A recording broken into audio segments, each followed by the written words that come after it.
പ്രവാസി മലയാളികൾക്കായി കേരള സർക്കാർ ആരംഭിച്ച പുതിയ ആരോഗ്യ ഇൻഷുറൻസ് പദ്ധതി നോർക്ക കെയർ. പ്രവാസി മലയാളികളുടെ ക്ഷേമത്തിനായി പ്രവർത്തിക്കുന്ന കേരള സർക്കാർ സ്ഥാപനമാണ് നോർക്ക റൂട്ട്സ്. ഈ പദ്ധതി 5 ലക്ഷം രൂപയുടെ ആരോഗ്യ ഇൻഷുറൻസും 10 ലക്ഷം രൂപയുടെ അപകട ഇൻഷുറൻസും ഉറപ്പു നൽകുന്നു. 2025 ദുലീപ് ട്രോഫി ക്രിക്കറ്റ് ടൂർണമെന്റിലെ ജേതാക്കൾ സെൻട്രൽ സോൺ. ഇന്ത്യയിലെ ആദ്യത്തെ പ്രധാനമന്ത്രി മിത്ര PM മിത്ര ടെക്സ്റ്റൈൽ പാർക്കിന് തറക്കല്ലിട്ടത് എവിടെ? ധാർ ജില്ല, മധ്യപ്രദേശ്. PM മിത്രയുടെ പൂർണ്ണരൂപം prime minister mega integrated textile region and apparel എന്നാണ്.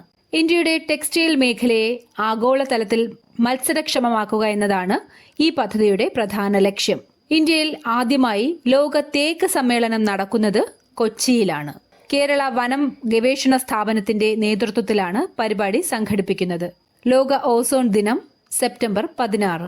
ഓസോൺ പാളിയുടെ സംരക്ഷണത്തിനായി 1987 ഒപ്പുവച്ച മോൺട്രിയൽ പ്രോട്ടോകോളിന്റെ ഓർമ്മയ്ക്കായാണ് ഈ ദിനം ആചരിക്കുന്നത്.